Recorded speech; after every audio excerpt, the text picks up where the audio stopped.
Так, урматтуу ата-энелерге кайрылып кетейинчи. Кыздарга 40 үйдөн тыюу деген сөз бар. Азыр көл сезону, урматтуу ата-энелер. Кыздарыңарды подружкалар менен же да бирөөлөр менен көлпөлгө жөнөткөндү токтоткула. Азыр мен интернеттен байкадым.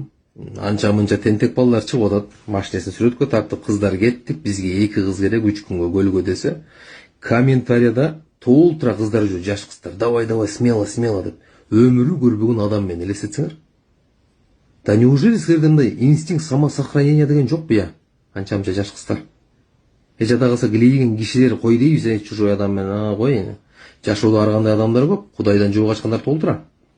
Анан билбей барып алсаң, бир келесо чыгып калсаң, сабап, итакманы чыгарып, кыла турган иштерин кылып, андан жаманын кылып туруп тоонун арасына же көлгө ыргытып үйсем эмне кыласыңар? Силерди ким тобот дейм да ал жактан. Инстинкт самосохранения деген болуш керек. Көлгө түшөм деп барып. Анан келгиле азыр урматтуу ата-энелер. Мындай, кызыңарды контролго алсаңар, мындай кыласыңар. Көлгө өзүңөр менен алып баргыла. Анткени себеби мен билем. Көлгө кыз болуп барып, кайра келин дейинби, же аял болуп келгендер көп да. Анча-мынчалар бар дейинчи, анча-мынча дейинчи, 5 кол тең эмес. Ошондуктан контролго алгыла. Достойный күйөө боло, достойный кудасы күтүш үчүн достойный кызды чоңойтуш керек. Анан 4 жагыңга була деп кой берип койсоң, каалаганын кылып жүрсө жаштайынан. Анан эртең өкүнөт, мага айтып койсоңор болмок. Жаштык кылып коюп турмун.